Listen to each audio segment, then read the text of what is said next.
Good evening. I'm Tim O'Shea, the Principal and Vice-Chancellor of the University. Tremendous pleasure to welcome you to this Enlightenment lecture in the series Our Changing World. The University is very proud of the Changing World course. It's designed for first-year students. It addresses global challenges. It also highlights the role of interdisciplinary research and addresses topics such as climate change, international development, religion and society, infectious diseases, global health and the aging population.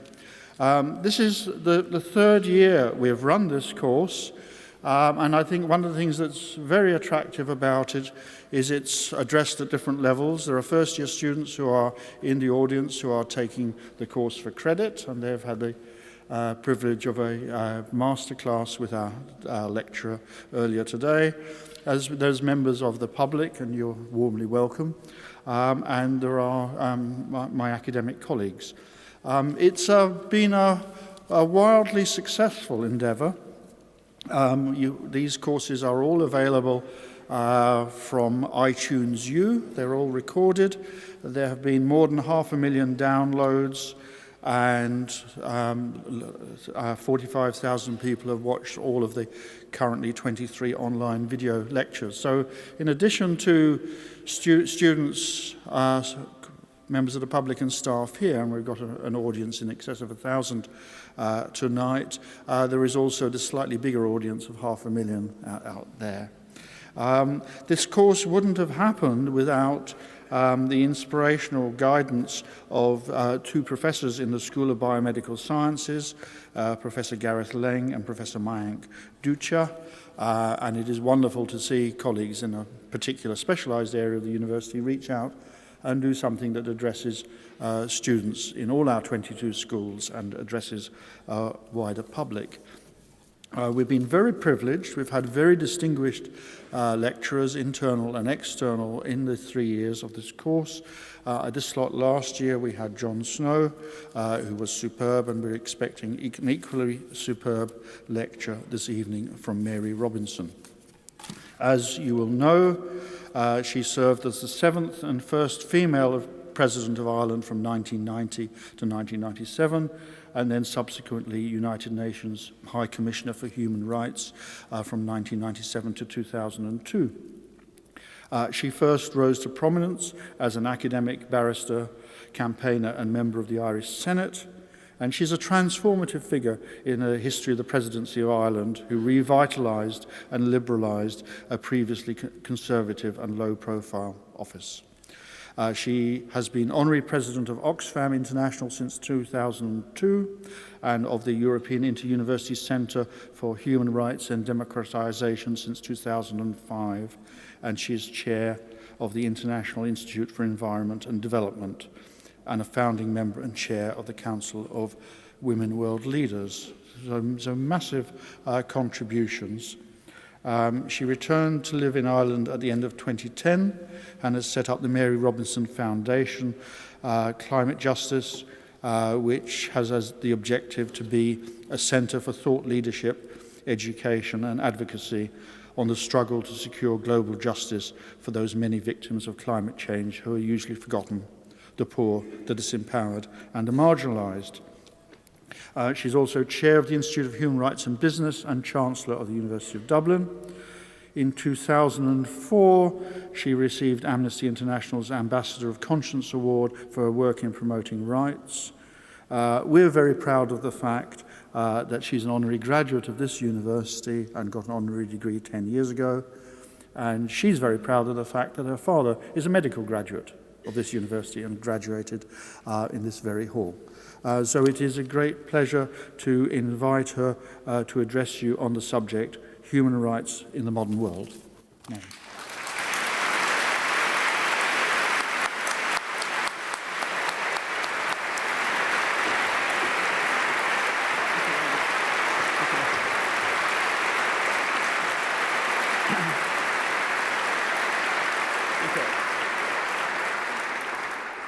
Thank you very much, Principal and Vice-Chancellor, for those very warm words of welcome back to Edinburgh. And thank you for mentioning the fact that my father graduated in medicine from here because I was the only daughter wedged between 4 brothers, hence my early interest in human rights.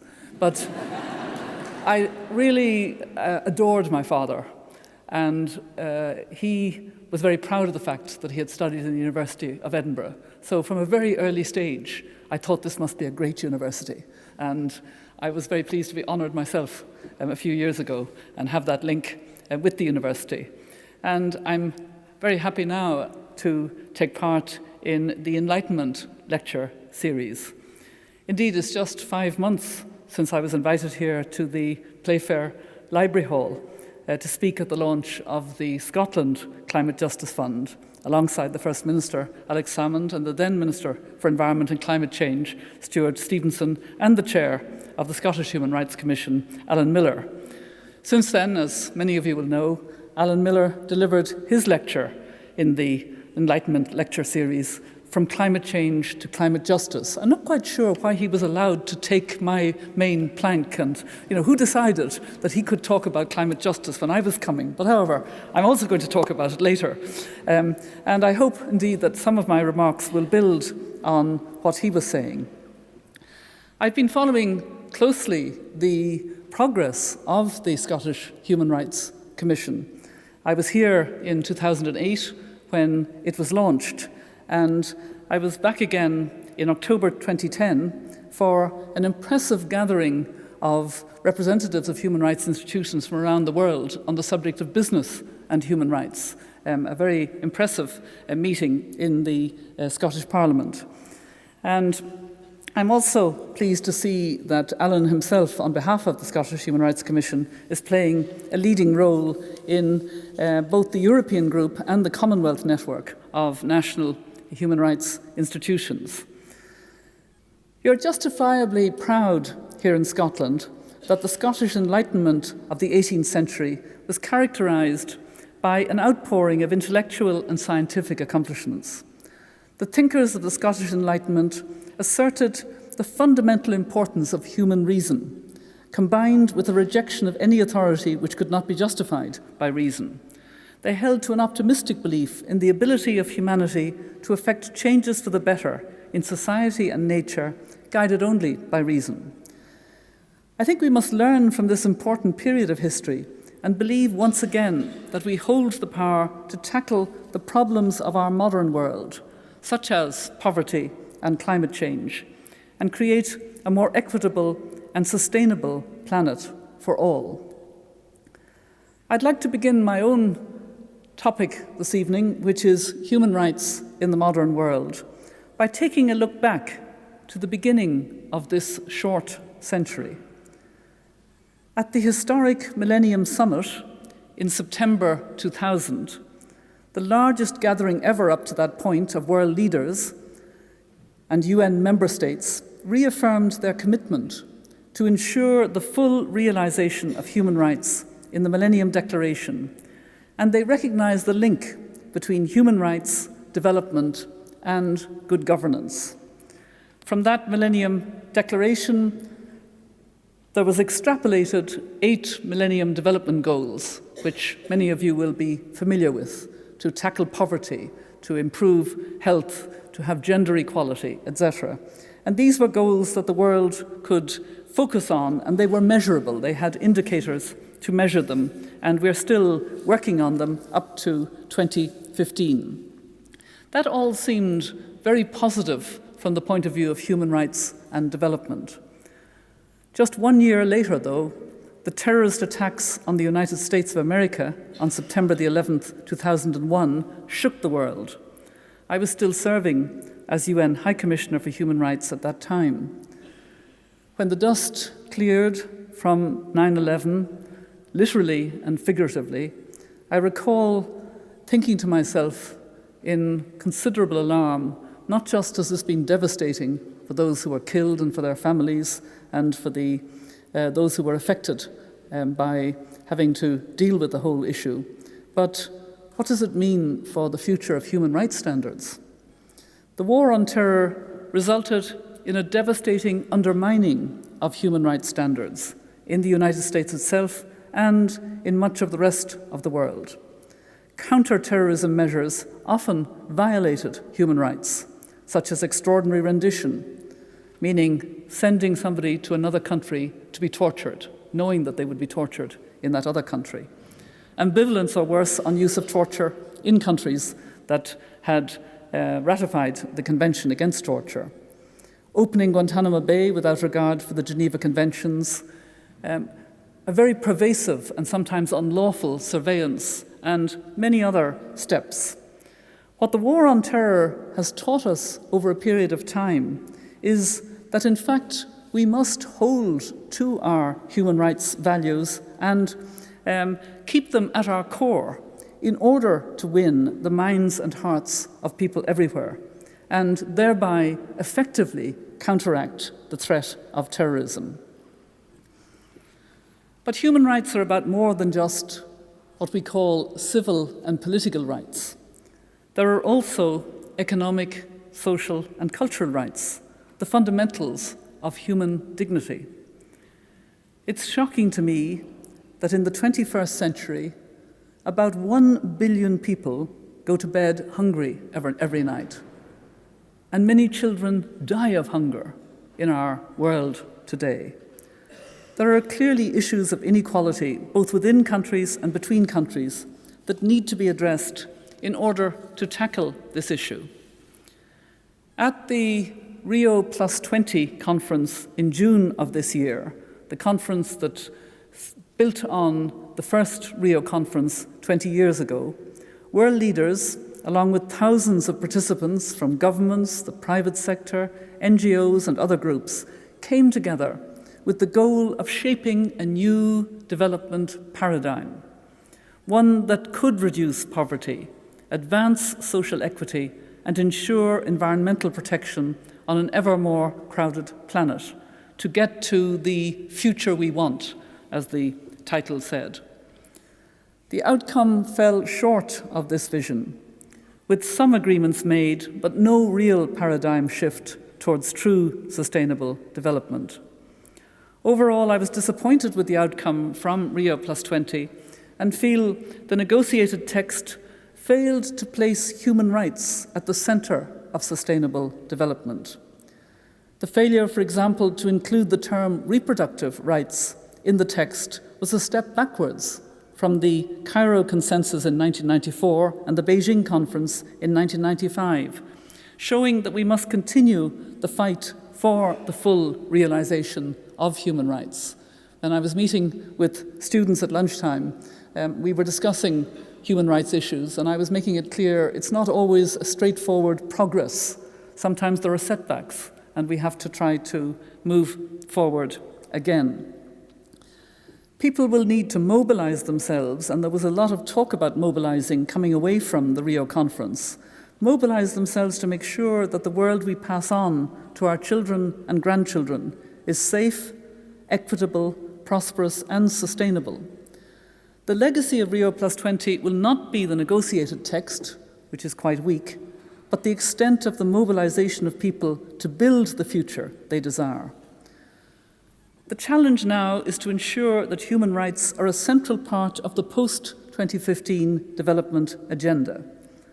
The Millennium Development Goals played a significant role in providing the world with a focus on global goals which could be measured, but they were limited by the failure to integrate human rights and issues of good governance. It would be necessary to emphasize this in the review of the MDGs in September 2013 and to insist on a rights-based approach to sustainable development goals post-2015. Another important breakthrough for human rights this century was the clarification of the role of business and the private sector in respecting human rights. In the 20th century, we've had more active players become involved in human rights, and I really encourage this. I hope a number in this audience will become more interested, whether they're studying law or studying politics, but both within the university and wider.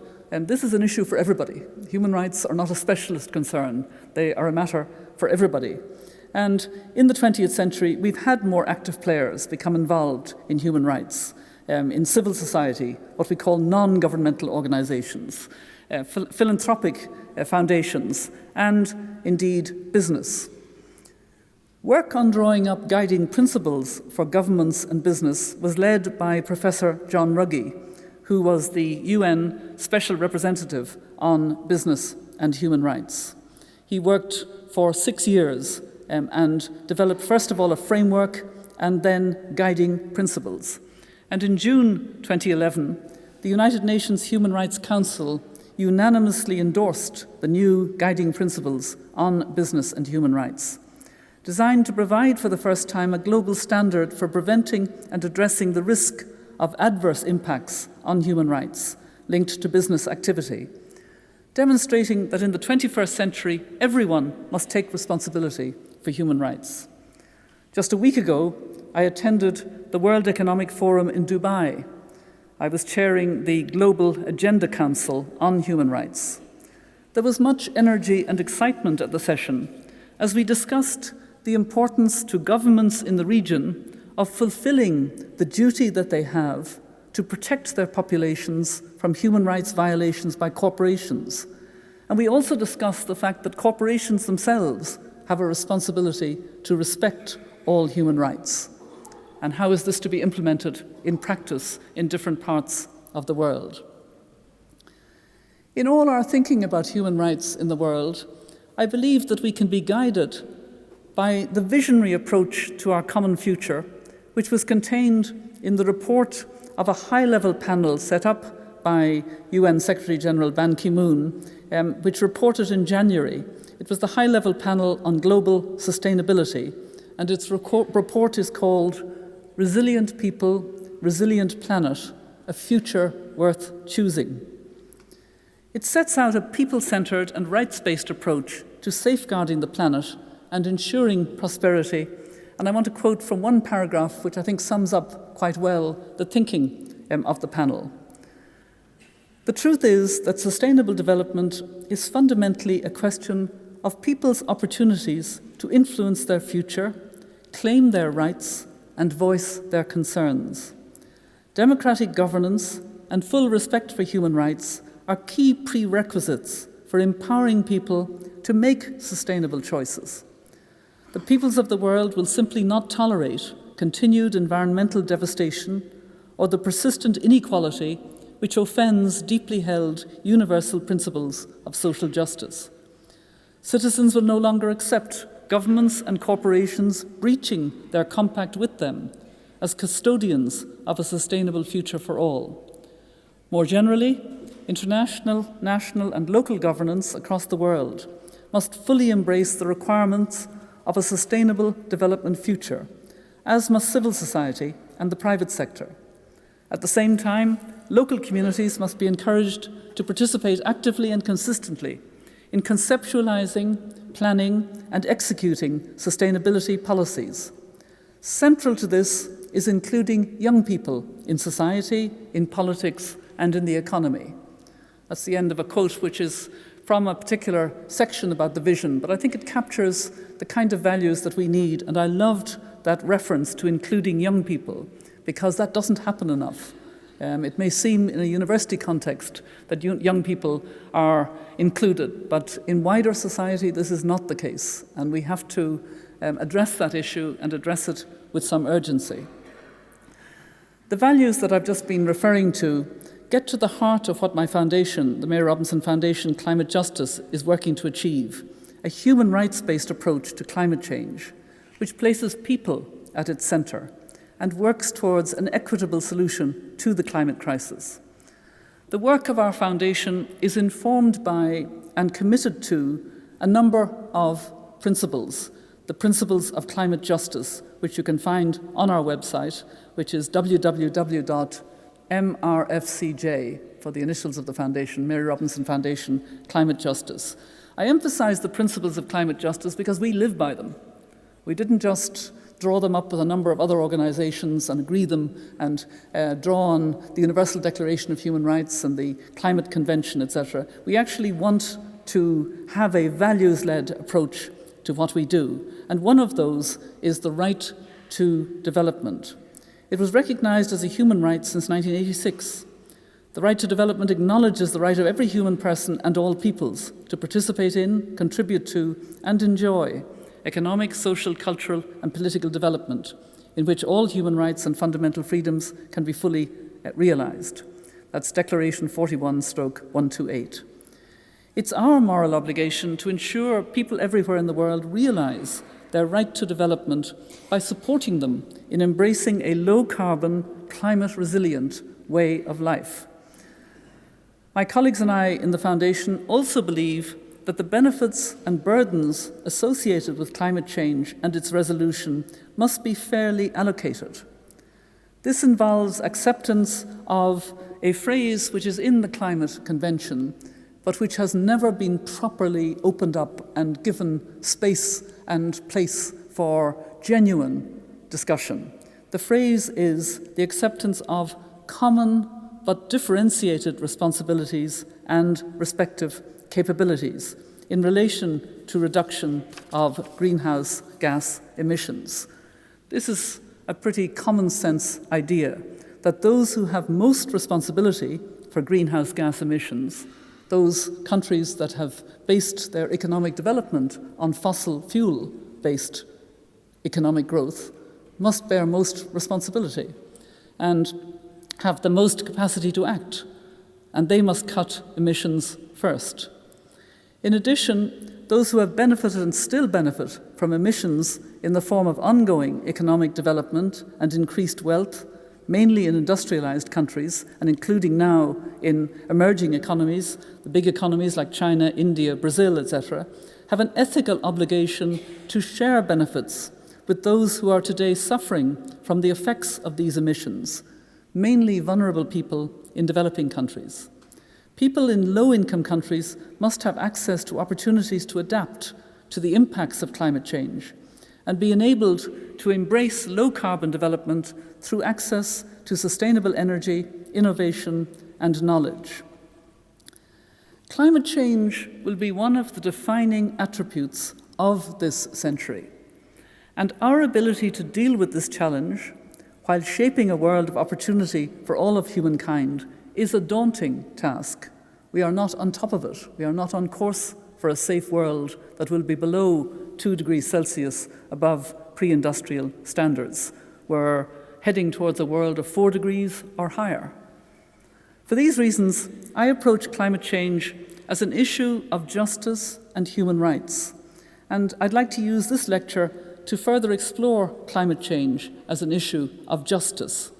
I say that because thinking of enlightenment, to me, it's very clear. Enlightenment in the 21st century means we have to think and act intergenerationally. Climate justice links development, human rights, and climate change. It's a human rights-based approach to combating climate change, which seeks equitable outcomes to both protect the vulnerable and provide access to benefits arising from our necessary transition to low-carbon development. Climate justice has a focus on people. It looks at the causes, the impacts, and the solutions to the problem from a human perspective. Climate change is fully informed by science, but it communicates and identifies solutions from the perspective of human needs and rights. As such, it seeks equity in the way in which we deal with the negative impacts of climate change. For example, which countries take the lead on cutting greenhouse gas emissions, and equity in assessing benefits. For example, access to off-grid renewable energy for communities living without access to electricity. The 1.3 billion people in the world today who don't have access to electricity. 1.3 billion people out of a total population of 7 billion. There's an increasing trend towards linking the international human rights framework with the climate change process. Just over a year ago, the UN Human Rights Council adopted its third resolution on human rights and climate change, Resolution 18/22. This time the resolution, which was tabled by the Philippines and Bangladesh, affirmed that human rights obligations, standards, and principles have the potential to inform and strengthen international and national policy making in the area of climate change, promoting policy coherence, legitimacy, and sustainable outcomes. This linking of the international human rights framework and the climate change process is now starting to be reflected in the United Nations Framework Convention on Climate Change. For example, the Cancun agreements in Mexico from COP16 note Resolution 10.4 of the United Nations Human Rights Council on Human Rights and Climate Change, an earlier version of the resolution I just mentioned. These agreements also referenced existing human rights obligations in the overarching section of the Cancun outcome, the shared vision for long-term cooperative action, and I quote, emphasizes that parties should, in all climate-related actions, fully respect human rights. So without getting too technical about it, what is happening is governments get together in the Human Rights Council. Indeed, Ireland has just been elected to the Human Rights Council, so we have even more responsibility to deal with our own problems. And that's a body that deals, from a human rights perspective, increasingly with climate. And then you have the larger Human Rights Convention with 190 countries involved, which increasingly is evoking the human rights resolutions and the language of human rights into the climate arena. It's also worth noting that the Human Rights Council has created a new mandate, as we would say, and appointed Mr. John Knox as the UN's first independent expert on human rights and the environment. He began working on this mandate on the 1st of August of this year.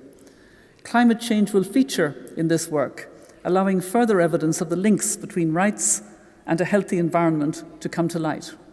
And this is important as it helps to build the case for action on climate change, not as a narrow environmental issue, but as an issue of human rights and development.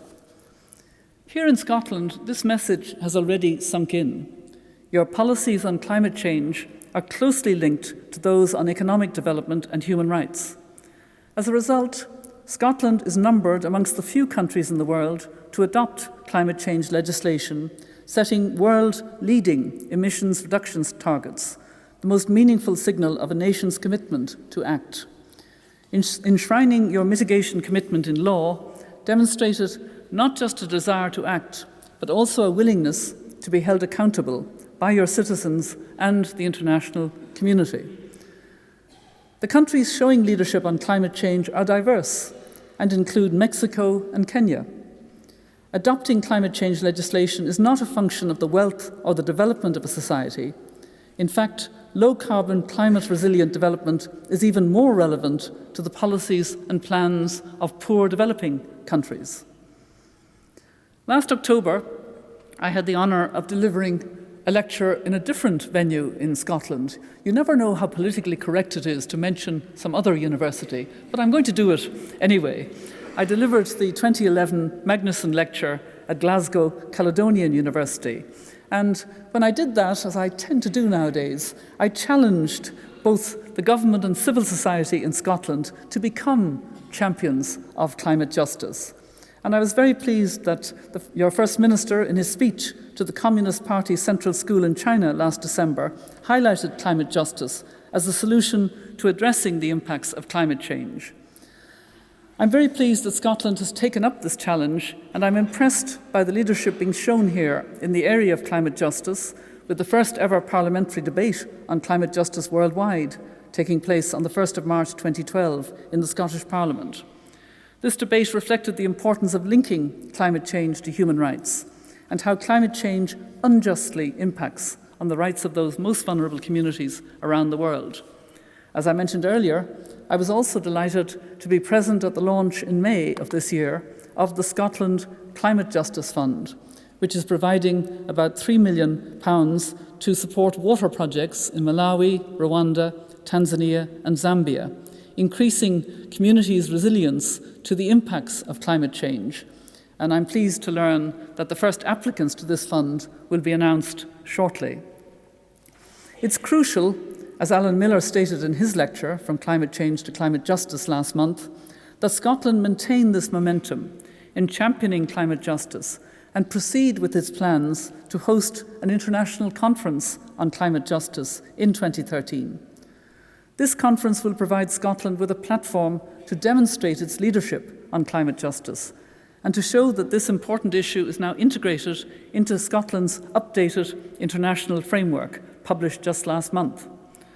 Alan also mentioned the opportunity for the Scottish Government to bring its commitment and roadmap on climate justice into discussions on Scotland's first National Action Plan for Human Rights. I believe that the integration of the Government's work on climate justice into the National Action Plan, while it is being drafted over the next year, will prove an invaluable way to keep climate justice high on the agenda here in Scotland.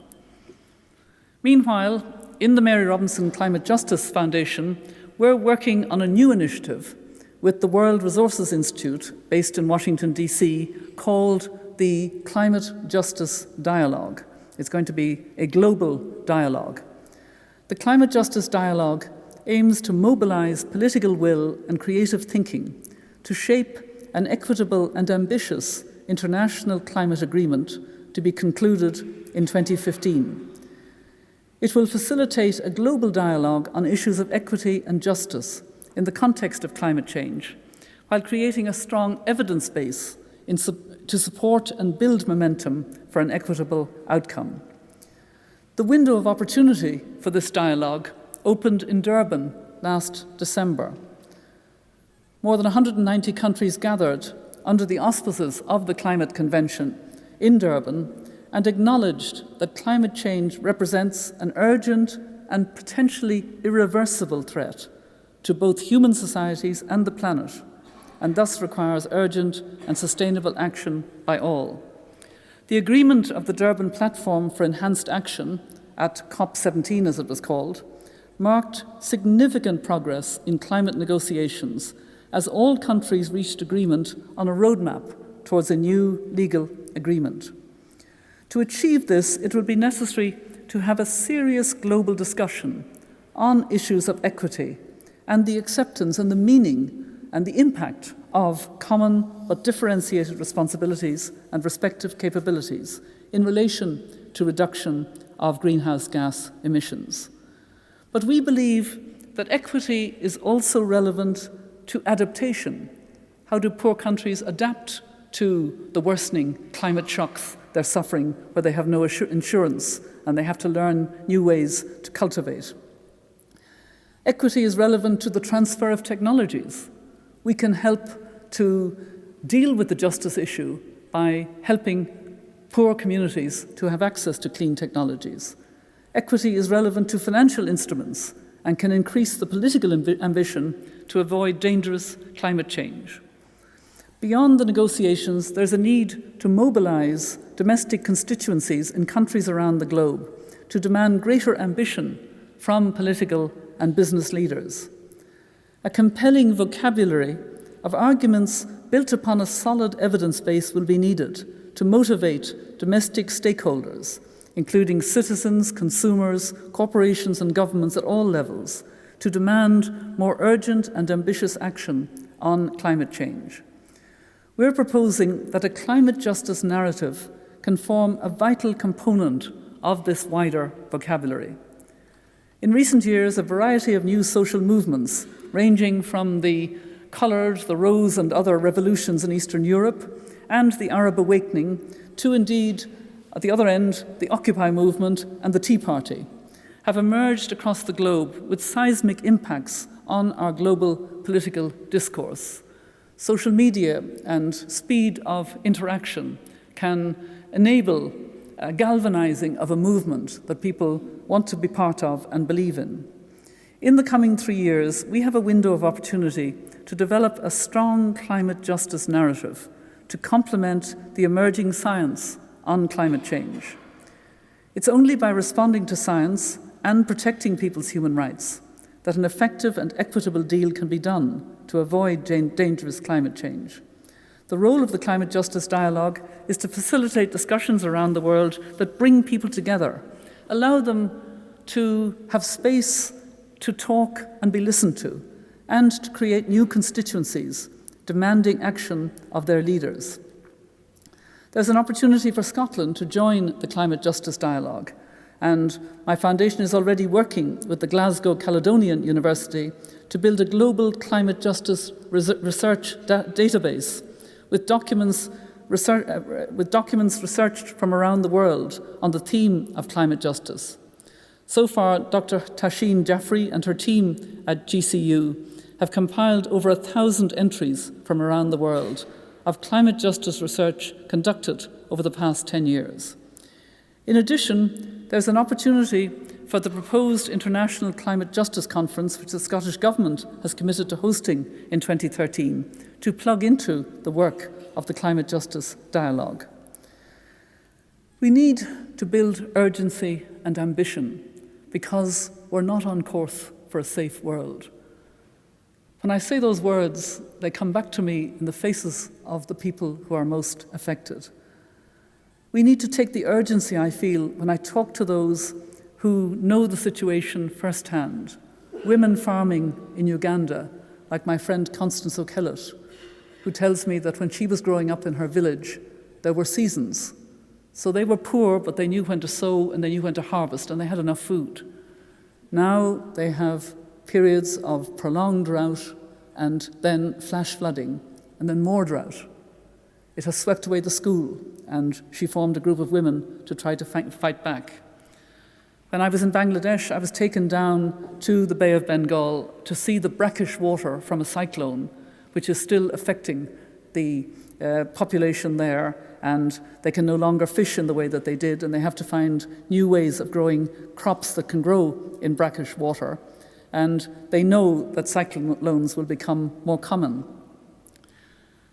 I have another friend who lives in one of the small Cataract Islands, Ursula Rakova. She's in the process, as I was telling the students at lunchtime, she's in the process of moving 1,500 people from her small island to Bougainville in Papua New Guinea. She's negotiating for 1,500 people to move to a new community, to buy land and live there as a community. But she says very sadly that there's nothing she can do about the fact that they have to move from the land of the bones of their ancestors. And for an Indigenous people, that's a tragedy, because their spiritual connection is with the land of the bones of their ancestors. And we're going to see more and more small island states where people are going to have to live. And by gathering in a climate justice narrative where we can be informed by the voices of the most vulnerable, I believe we can create strong constituencies of demand and the political will needed to really get serious about solving the climate crisis. Central to this climate crisis narrative will be the issue of food and nutrition security, where climate change accentuates the risk of hunger and undernutrition on the most vulnerable households and communities. To highlight these issues, MRFCJ and the Irish Government will convene an international conference in Dublin on the 15th and 16th of April 2013 during Ireland's presidency of the Council of the European Union. The conference will facilitate a dialogue and debate on the linked challenges of hunger, nutrition, and climate justice, and to encourage and inspire innovative thinking and solutions. It will bring together key policymakers and global thought leaders with local people. The majority will be local people who are practitioners facing the realities of rising food prices, failed crops, undernutrition, and voicelessness, thereby creating a constituency of demand, which in turn will inform our work on the climate justice dialogue. 2013, next year, will also present us with a golden opportunity to leverage the United Kingdom's presidency of the G8 to focus on food security. And I was delighted to learn today that the G8 will actually be meeting in Northern Ireland, which I think is a very generous gesture, which I'm sure will be very greatly appreciated. And I feel that Scotland too could play a central role and champion the climate side of this focus on food security. As you can tell, I think, I'm really very excited by the work of the Climate Justice Dialogue, because I feel it will provide a voice for the voiceless and be key to unlocking barriers to reaching agreement on new climate legislation. To quote Thomas Paine, a leading Enlightenment thinker, from his powerful thesis on the rights of man, what Archimedes said of the mechanical powers may be applied to reason and liberty. Had we, said he, a place to stand upon, we might raise the world. The climate justice dialogue is our place to stand on, and the nexus between human rights and climate change remains the narrative we can use to raise the world. Scotland was a front runner during the Industrial Revolution, with inventions such as the steam engine contributing to economic development and providing for a better quality of life. However, as we know, this model of development relied on the consumption of fossil fuels and contributed to climate change. Scotland is now seen by many as a world leader on knowledge, technology and skills related to marine and other renewable energies. I understand the University of Edinburgh has strong links with the Masdar Institute, Abu Dhabi's renewable energy company, and that earlier this year the First Minister and the CEO of Masdar, Dr. Ahmad Al-Jaber, signed a framework for action to advance relationships between Masdar and Scottish enterprises. My foundation just last week co-hosted a high-level majlis in Abu Dhabi. A majlis is where women participate and everybody is enabled to speak. A majlis entitled Arab Women Leading the Way in Energy and Climate Change with the Masdar Institute and the Directorate of Energy and Climate Change of the Emirates. There are also already good examples of collaboration between Scotland and developing countries to share and further develop these skills. While opening new opportunities for Scottish researchers and businesses, e.g. your existing partnership with the Maldives on marine energy, you're helping to support new models of low-carbon, climate-resilient development in developing countries by showing what can be done and sharing your innovative know-how. Just as Scotland blazed the trail during the Industrial Revolution, you're doing so again by placing sustainable low-carbon growth at the centre of your domestic economic strategy. So I think it's appropriate that I call on Scotland to now lead what I would call the green enlightenment, the green, clean enlightenment, by assisting those unjustly affected to adapt to the impacts of climate change and benefit from the opportunities provided by low-carbon development. As I said earlier, enlightenment in the 21st century means we have to think and act intergenerationally. Let me conclude with the words of the German philosopher Immanuel Kant. Dare to know, have the courage to use your own reason. This is the motto of the Enlightenment. Dare to know that the world is not in a safe trajectory. Dare to know that politicians are not giving the leadership we need. Dare to know that we can change that by a narrative on climate justice, which builds constituencies of demand that holds governments to account. And there's no reason why Scotland would not give leadership on it, because you've been giving leadership on climate change, and you can build on that. Thank you very much indeed for being a great audience. Thank you.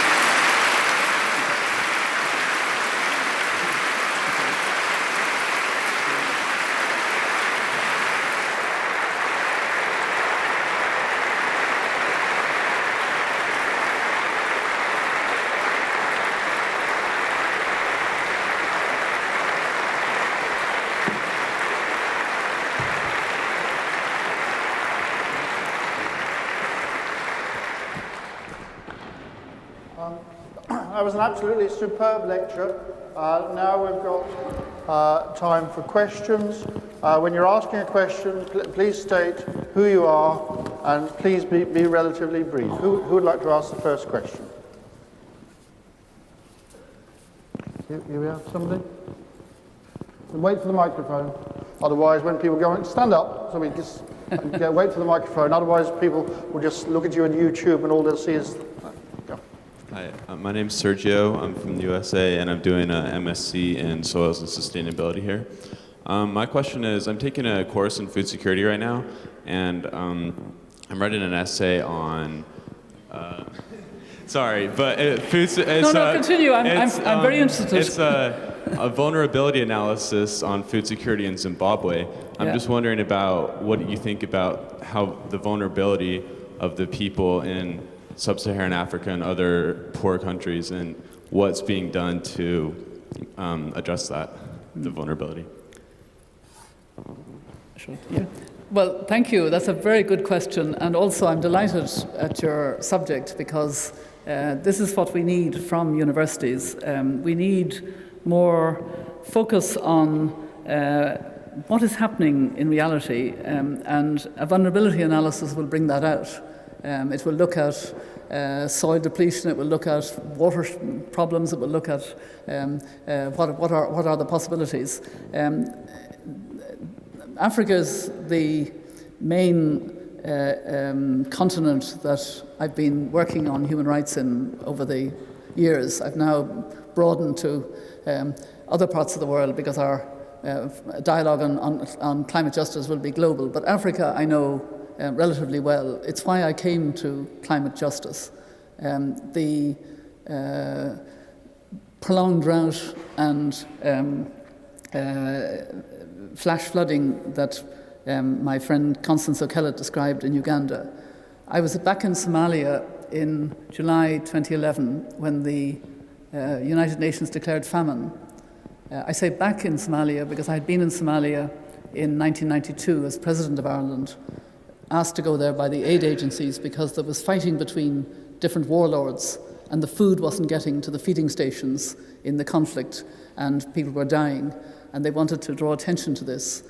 When I was back there in July 2011, I was conscious of something that we'd never mentioned in 1992, that the Horn of Africa had had the 8 hottest years in succession ever measured.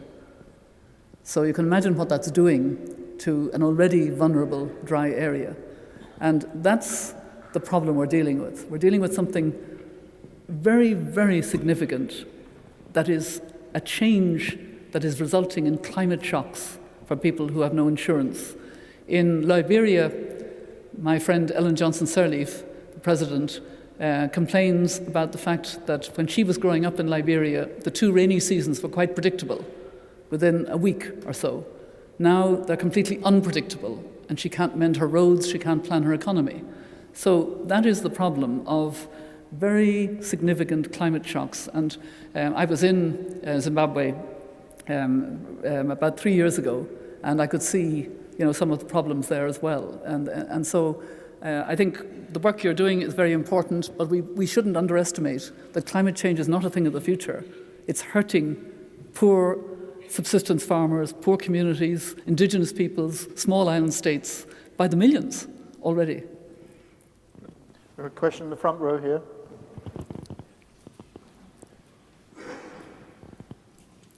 Hello. Hello, Mary. We've actually met. My name is George McBean, and I worked with UNICEF for many years.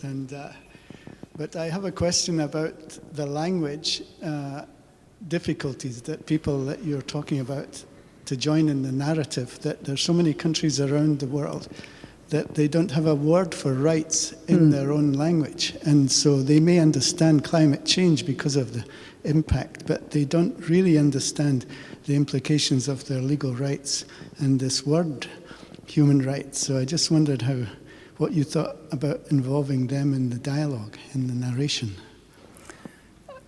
I think that in my experience, people do understand human rights. I actually take the trouble to ask women in villages, what do human rights mean to you? And what they say is access to water and freedom from violence, or some version of that. And that's very interesting because it's both economic and social rights, access to water, and civil and political, freedom from violence, from the violence of corruption, the violence of gender-based violence, of rape, etc. So I must say I've been in most countries of the world as High Commissioner for Human Rights, and that is not a problem. The problem is that governments sometimes want to say that we have a different culture here. For example, child marriage or genital cutting is part of our local culture. And that I always challenge. It's not culture. It's a traditional practice, and it's harmful when it affects human rights, as early child marriage or genital cutting do. But because it's very much prevalent as a traditional practice, the only way to tackle it is from within communities, from within villages, from within cities or towns. So you have to work on increasing education of women and girls and supporting other alternatives and involving everyone, the imams, the men, the boys, etc. But the human rights values, I believe, have to be understood in the context of different communities. But there are standards which we should not go below, and we have ways of doing that, I think. Professor Robertson, it's such a delight. I'm Elsa, I'm from Namibia, and I actually had the privilege to share a panel with you at the World Economic Forum in 2009.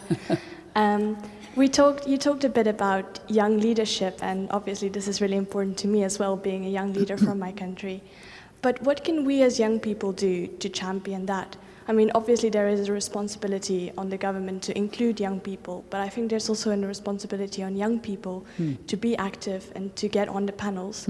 So what can we do to make an impact from our side, even if the opportunity does not exist yet? How can we create it as young people to make an impact? Well, first of all, thank you. That is a great question. That you stand up there as a young woman and are talking about leadership. I like that very much. You're already more than on the way, and that is important. And it means that you simply have to have, the courage and the conviction to do that. There's a very interesting analysis of youth in Africa on the website of the Mo Ibrahim Foundation. I participated in a forum on youth in Africa. The median age in Africa, in other words, when you average out all the ages, the median age is 19.5. The median age of African leaders is 62. So, of African presidents. So that's making the point. I think that young people have more potential to lead because you're much smarter on technology. You have the ability to see the world in very global terms because you're able to surf and use social media to inform yourselves. And you have friends all over the world in a way that no other generation quite did. And you have ways of linking, I think, and of being active. But the thing that's most important is the sort of courage and confidence to get up like you did and say, I'm a young leader, I want to know what I can do more. I mean, that's really what we need. We do need that leadership. And young people have to be more factored in both countries like this and Ireland, and because these are very rough times for young people to come into the economic difficulties of a very severe downturn, and that feeling we're not going to be able to cope in the way that our parents did. That requires more leadership. And so I certainly encourage you, and I would also encourage you to look at the facts and figures about youth in Africa, because it's quite a positive story as well. And we can talk later, maybe. Lady there. Helen Kay from Women's International League for Peace and Freedom. Very much enjoyed your talk. Very interesting. In Wolf, we've been talking about food sovereignty, and I noticed you always use the term food security, and I wondered if you had any kind of way of showing what the difference is. Sorry, could you just clarify again? Between food security. Yes. And we started using the term, we were looking to move towards maybe an idea of food sovereignty, which would give people more control over the production of food. Thank you. It's a very important question, and it actually is one that I think would even need a longer answer than I'm going to give. I always, and my foundation, my colleagues and I, we use food and nutrition security, because when you talk about nutrition, you're talking people. When you're talking about food, you could be talking more about bulk food for the sovereignty of a country. And then that's one meaning of sovereignty, that you have that you generate all the food you need from the country. But that doesn't necessarily mean that it's getting to people, and especially children, and there's good nutrition. So we talk about food and nutrition security in order to make sure that the first 1,000 days of the child are part of government planning, etc. Another way that I am aware that food sovereignty is talked about is that communities should sort of grow their own food or produce their own food within, say, 100 kilometre radius. That's another way in which it's spoken about. I think that what we need is to be more conscious of the carbon footprint on some food, that frozen chickens from Europe undermine local chickens in African communities, for example. And I think this is probably what you're getting at. But what politically I worry about is if we just talk about food security, we may be talking more about a kind of economic food sovereignty. Part of the language that we use is food and nutrition security. So we're talking at this conference in Dublin, it's hunger, nutrition, and climate justice, very deliberately to be talking people rather than closing your rice market because you fear that there may be a shortage and you want to hold it for yourself. You know, the political dimensions of food production. Question there.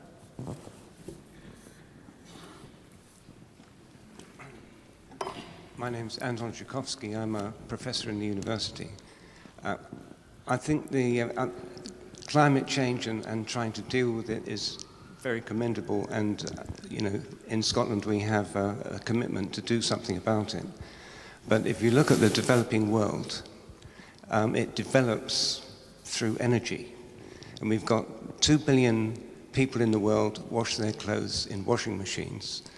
And the other 5 billion don't, and they wash them by hand, and they would like washing machines, which requires electricity. And so China has developed by increasing its energy by burning fossil fuels.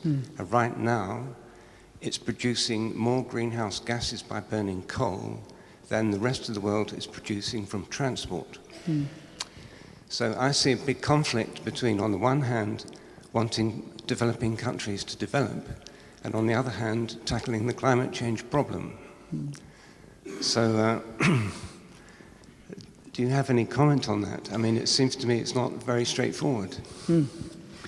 I think that's a question that really goes to the heart of this idea of having a dialogue on climate justice. What is fair? Countries want to develop. Do they have the same kind of development that the industrialized countries have had based on fossil fuel? If they do, we're definitely not going to have a safe world. So it's in our interests and their interests that they have choices. There's a great fear among leaders in developing countries about what we call green growth. Does that mean I can't develop unless it's green, but I can't get to the green? I can't get to clean technologies because I don't have the know-how. So that's part of a big discussion, and I know that you're very aware of this from the way you phrased the question. But to me, it's incredibly important that we have this discussion because we have the energy off-grid gadgets that could transform the lives of the 1.3 billion who have no access to electricity and who use kerosene or candles, the 2.6 billion who cook on firewood and coal and animal dung and ingest indoor fumes. The reality is that if we stopped subsidizing fossil fuel and if we put all the focus on developing the clean energies as an absolutely driven priority in every part of the world, then we would have the transformative change that has to come about, and it would come about more quickly. And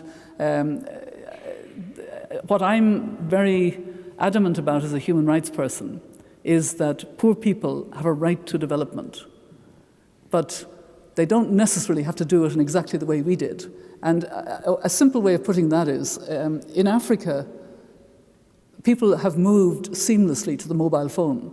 They didn't go through landlines, you know. And if we can get the technologies and really put the focus on developing them, then we can have a clean development. The reality is that we are going to have a world with a lot of stranded assets, coal and oil that we will not be able to use. And investment companies are going to realize that these are becoming already and will increasingly become stranded assets, because the impact on global warming and climate effects is becoming so significant, and we're not heading for a safe world.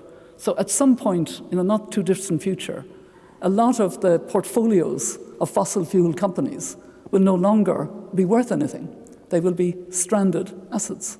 And I look forward to that day, because then we really will have to move to the clean energy. So, you know, it's a very complicated debate. I'm not a climate scientist. I'm learning. But I'm very aware that it's not a case of the development having to be washing machines driven by fossil fuel. It can be solar solutions that enable a better quality of life, and hydro and wind and other, and biomass. And we need to just have that paradigm shift that some of us hoped might come out of Rio, but it didn't. There's not yet a recognition, I think. So we've got time for one last short question. Good evening. Hi. Thank you for coming. My name is Marco, and I study international relations. You mentioned the global war on terror, how it's been a setback for human rights. Another thing that we've faced, another challenge we've faced in the recent years has been the global economic and financial crisis. Because of that, global warming, climate change, human rights hasn't been at the forefront of issues that the Western world especially cares about. How do we shift to making that a top priority once again? Thank you. See, that's what I like. That's what gives me hope. Your generation, it seems to me, get it. And that genuinely gives me great hope. I think young people and people younger than you are coming into a world where this is their world now. And they're actually beginning to realize that this is something that they have to get very real about. For the United States in particular, it's going to take even more of these terrible weather shocks they've been suffering. The drought in the western part of the United States, the super storm Sandy. And again, you know, how much Sandy itself is directly attributable to directly climate change, one can argue. But the point is, we're getting more and more of these climate shocks. And the United States is what I would call a climate resilient country. So it immediately has FEMA, the federal emergency plan. It has the state of New York able to come with it. It has insurance companies. But for most of the people deeply affected by climate shocks, they have no plan B. They have no insurance, etc. So that's another issue. But I think that the debate is moving in a good direction, because the World Bank has just issued a report. I've just forgotten what its name now. The heat.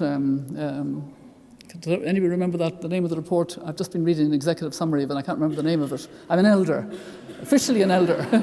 But it is language the World Bank didn't use a few years ago about climate change. The International Energy Agency is using language it didn't use a few years ago about the dangers of climate change. It's becoming a security issue for defense forces in a different sense because of the impacts of it. So I think the way in which the global downturn had a particular focus, I think we're going to go back now more to, and I think with President Obama hopefully giving leadership in the United States, that may change a good deal for the better, because if the United States gets very real about climate change, then we will see a lot of change very rapidly. But it's your generation, it's young people who have to be angry about what's happening and get active and become part of this climate justice dialogue. So it's a great privilege now to propose a vote of thanks. I think for this university, and if I can presume for Scotland, that was an extremely important lecture. You spoke with tremendous clarity. You addressed a number of different themes. You talked very clearly about international policy and how that, and the political processes that condition things. You also talked about the scientific side of climate change, and while you asserted you're not a scientist, you spoke with the clarity that I would associate with the scientist. And you also addressed the human issues, and you addressed them very clearly. You addressed them generically, but you also spoke in a very compelling way about different incidents that you yourself had seen. You have given us, as Scotland and as a university, a very clear challenge. You want a green, clean enlightenment. I think it's a challenge we should try to rise to. In this university, we're extremely proud of our enlightenment tradition. We're also proud of our recent work on marine renewables, on carbon innovation. I think we should take these together. I think we should rise to your challenge. And while you expressed, very clearly the importance and the terrible conditions that a lot of people have that are worsening as a consequence of climate change, you also showed tremendous optimism by engaging so well with our students before the lecture, and by showing such optimism with regard to the particularly the young questioners in the audience. So I would now invite you to join me in thanking Mary again.